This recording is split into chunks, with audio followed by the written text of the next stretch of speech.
Good morning, everybody. Sorry, I'm a few minutes late.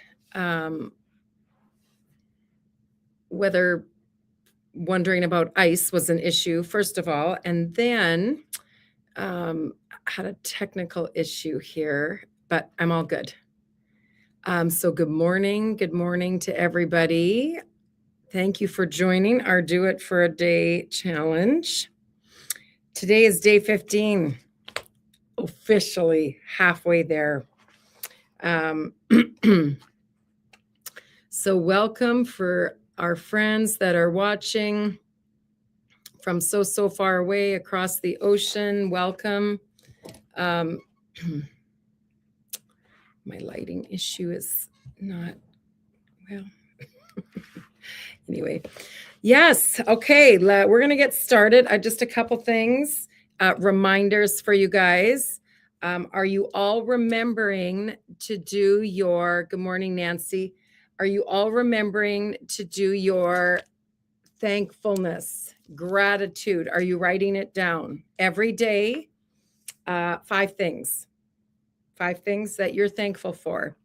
And remember, we talked about on the days when you're just like, your mind is blank and you think you can't think of anything. What are you praying for? What are we in faith giving thanks for, right? So that's the one thing I wanted to remind you. And then the other, don't forget to be using your commitment device. So something I've learned, and actually I'm still learning, is that if you wait till like, oh, I'll do it at the end of the week, I don't know. Sometimes that just doesn't work. And then you've got then it becomes a big chore. So daily is best. If you could just quickly take 2 minutes and jot, all that in, but whatever works for you. And like I said, I still work through some of that, of what works best. So that's not a one and done always. Okay, I'm here. I am ready. All right.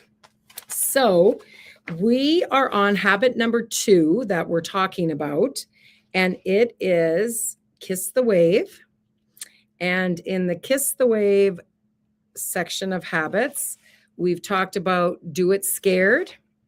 Yesterday, we talked about Walk the Wire, and today we're doing Connect the Dots.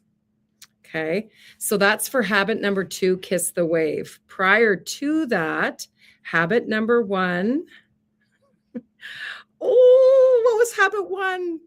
Oh my gosh, you guys. Habit 1, I know it. Flip the script.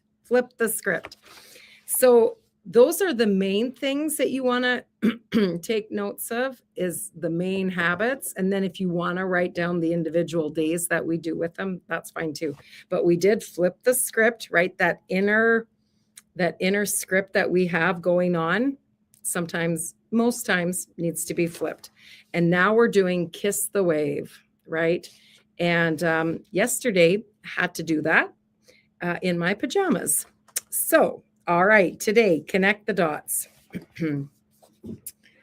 Our scripture reference for today is Daniel chapter 2, verse 14. And it says, Daniel handled the situation with wisdom and discretion. In 2009, a dendrologist named Dr. Martin Gosner was researching the resilience of tree bark. As part of that study, Dr. Gosner sprayed the oldest tree in the Bavarian Forest National Park with an insecticide called pyrethrum. All the organisms that were living on or in the bark of that tree fell to the earth. Want to venture a guess as to how many specimens he discovered? To the average eye, a tree is a tree is a tree. The reality, a tree is an ecosystem.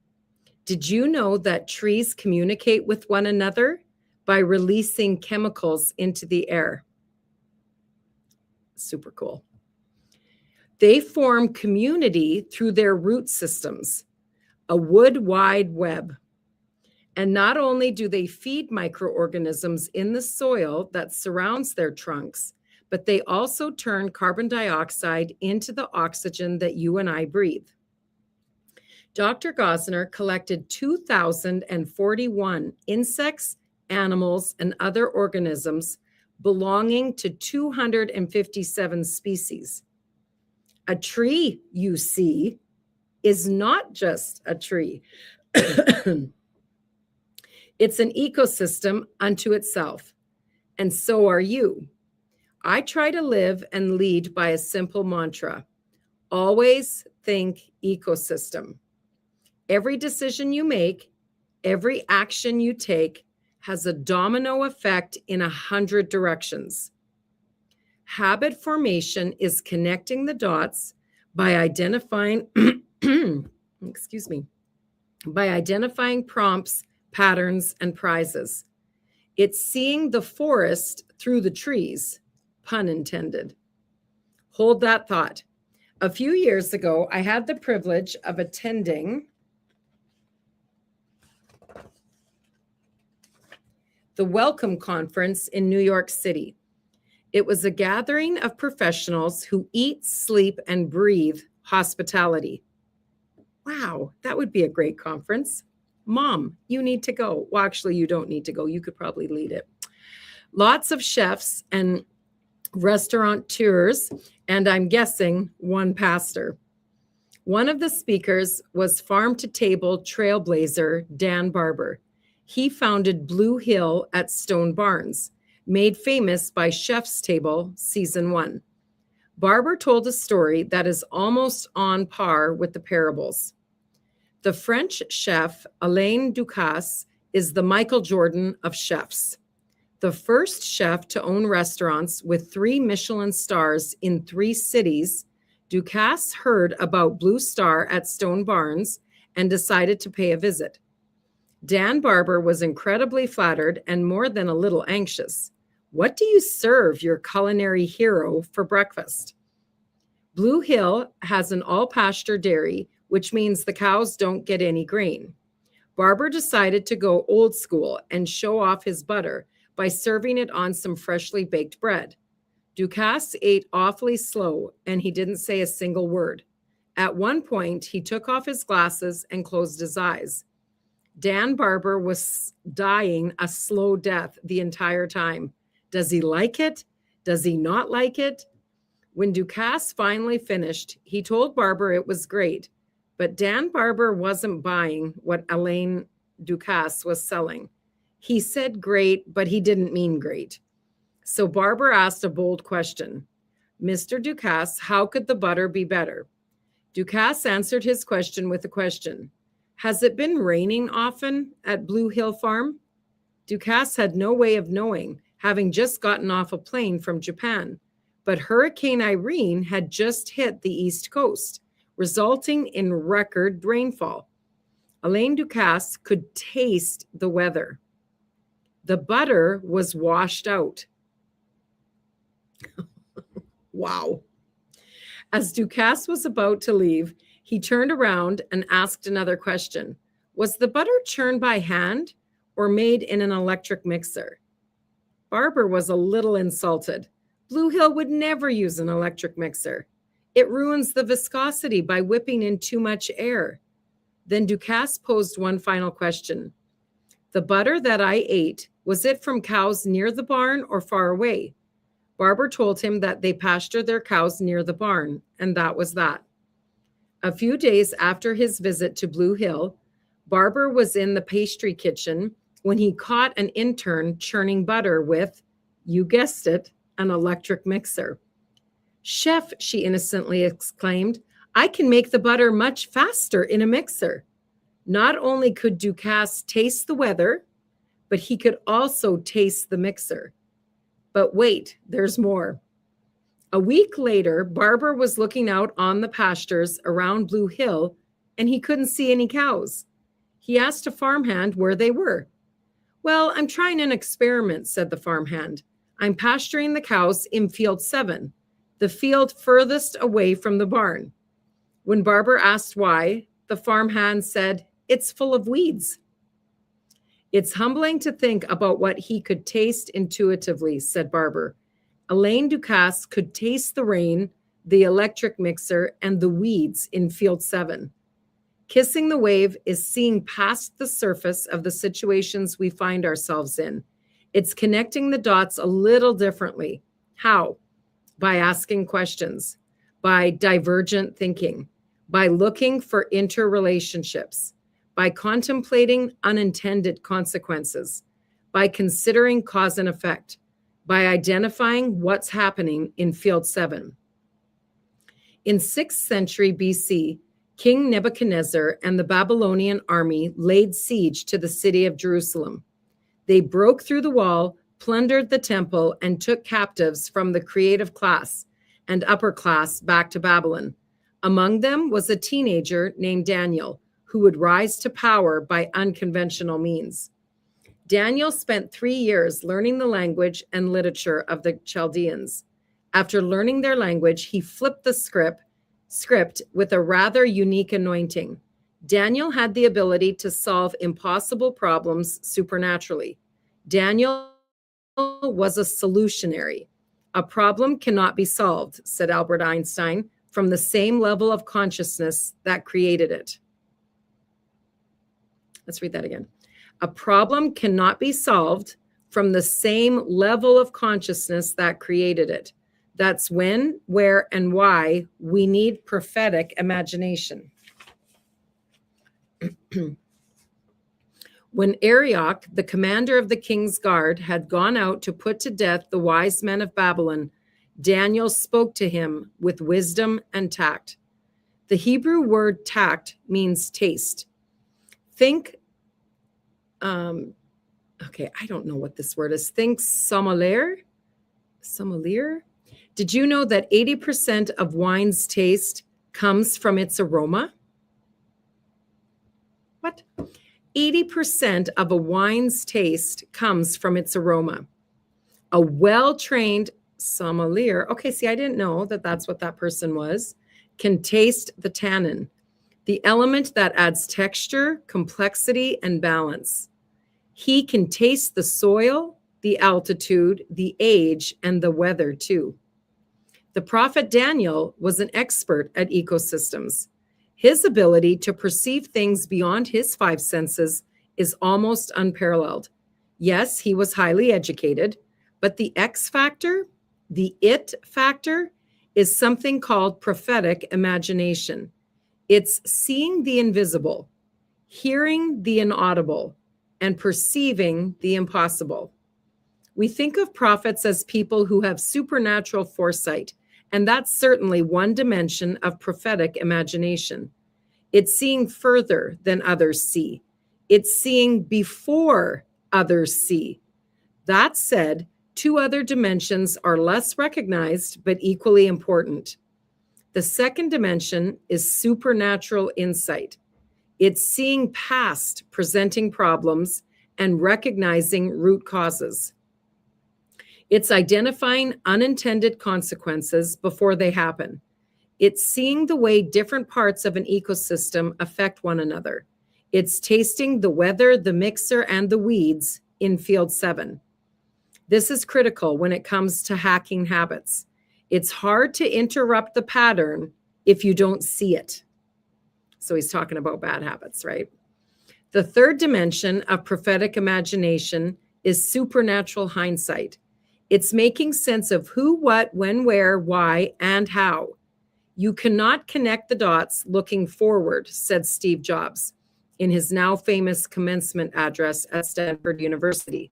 You can only connect them looking backward. Remember the advice on day 8? Look both ways. The further backward you look, the further forward you will see.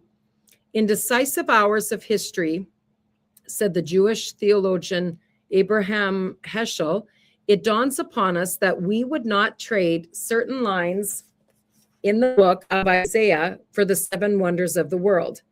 I'm not sure whether Heschel was referring to the ancient wonders or the natural wonders. Either way, we need a word from God. I'd rather have one God idea than 1,000 good ideas.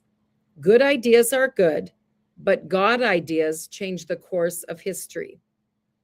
Prophetic imagination gives us the moral courage to live counterculturally like Daniel. It's refusing to bow to the powers that be.